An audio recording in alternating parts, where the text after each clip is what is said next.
আসসালামু আলাইকুম সম্মানিত ভিউয়ার্স, বিশ্বর যে প্রান্ত থেকে আমার এই ভিডিও দেখার সকলকে সালাম শুভেচ্ছা মুবারকবাদ জানাই। আশা করি যে যেখানে আছেন বালা আছেন, আলহামদুলিল্লাহ আমিও আছি বালা। সম্মানিত ভিউয়ার্স, আজমিরের ইয়া আছেন খাজা, সাজল আলী বাংলার রাজা, সাজল আলের উত্তরসূরি, দেশ বিদেশে বেটাগিরি, আমরা হকল সিলেটি। এই পুণ্যভূমি সিলেট লইয়া আজকে দুই একটা কথা কইমু। জাগো সিলেট একটা আন্দোলনের জাগো সিলেটবাসী আমরার বিলাতের কমিউনিটি ব্যক্তিত্ব, আমরার মলিবাজারের গর্ব সিংকাফনি সাহেবের সুযোগ্য সাহজাদা জনাব এ কে এম আবু তাহের সাহেব সহ আমরার মলিবাজারের আরোজন গর্বিত আমরা গর্ব করি তারে যারে লইয়া চ্যানেল এসের ফাউন্ডার জনাব মাই ফেরদৌস জলিল সাহেব তাই দিয়ে যে চ্যানেল এস নাম দিয়েছেন ওটা লইয়াও ফাইনতে ব্যঙ্গ করছেন এক সময় যে সিলেট টিভি হল দিয়েছেন তাই নাকি। যাই হোক, এটা তো আমরা সিলেটের প্রতি মায়া আছে আল্লাহ করছেন। আমরা সাইফুর রহমান সাহেবর যে অবদান সিলেটের রেলিয়া, এটা আমরা বাঙালি আমরা সিলেটি যে কোনো সময় এটা বলতাম না, একের লাগি স্বর্ণাক করে হাজার বছর তাই এই কীর্তি বিদ্যমান থাকবো কের লাগি।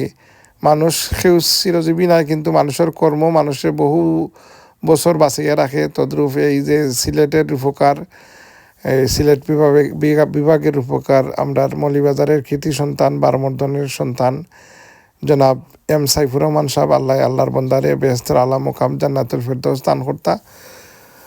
আর আসলে ওই যে সিলেটর আমরা দেশে বিদেশে যেখানে যারা সরে আছি আমরা বৈষম্যের শিকার। বহুত আগে এয়ারপোর্টের মাঝে সুরত আলী নামের একজন সিলেট প্রবাসীরে আপনার ঢাকা এয়ারপোর্ট তাইন দিয়ে কথা কাটাকাটির এক পর্যায়ে তাইন দয় ফাওয়ার মাঝখানে দি তারা বুট জুতা দিয়ে কি এমন এক কিক মারছে তাইন দিয়ে বেশিরভাগ জায়গাত লাত ফোরায় জায়গাত মারা গেছে। আজ পর্যন্ত এর কোনো বিচার হয়েছে না।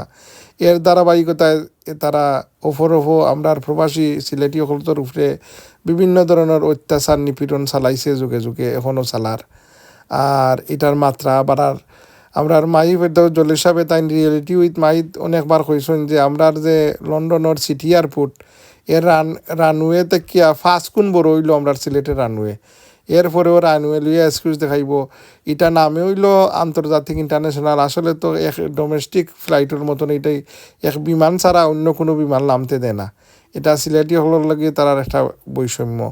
আগে দেখতানি আমরা ফেরত লুয়াইতো হয়তো বড় ডিসি ট্রেন ইতা নামতে পারতো না, কইরে আমরা কয়েক ফ্লাইটে ডাকা টানতো, আর ডাকা টানিয়া অন্য বলাকাতো তাত অন্য খাওয়াইয়া বুলা ডিমুম খাওয়াইয়া বাদে একদিন বাদে ফ্লাইট দিত কিবা সকালবেলা আস্তা রাইত আমরা এয়ারপোর্ট বইতে মশার খামর খাইয়া বাদে ডাকা থেকে ফ্লাইট দিত। যাই হোক, কখনকু ডাইরেক্ট ফ্লাইট দিয়েছে, কখনকু তারা বাড়াও বলাইয়া রাখি দে, বিভিন্ন ধরনের বৈষম্য আমরা দেখারের। বাই রোডের অবস্থা খুব বাদ দেওয়া। এখনকু আমরা রসিনফুরি বাই সাহেব, কে এম আবু তাহের, এরপরে মাই ফেরদৌস জলিল সাহেব সহ সিলেটের সাবেক মেয়র আরিফুল হক, এরা সব দেশে বিদেশে আমরার মুকিম মনসুর সাহেব আমরার কার্ডিফর সবই আমরার এই সোচ্চার হয়েছে নাকি। আমরা সবই আপনার আমরা একত্রতা প্রকাশ করি আমরা সিলেটবাসীর পক্ষে। আমরার আন্দোলন আমরার লগে এই বৈষম্যকে লাগে আর কত খাল বৈষম্য হইতো, আমরা এই বৈষম্যের শিকার আর কত খাল হইমু। জেনারেশন বাই জেনারেশন আমরার লগে অবহেলা করার। এই 1971 যে সময় যুদ্ধের সময় আমরা প্রবাসী হলে ব্যবসা হলে লিবারেশন অ্যাকশন কমিটির সহযোগিতা করছেন, এটা আমরা কীভাবে বলি। আসসালামু আলাইকুম।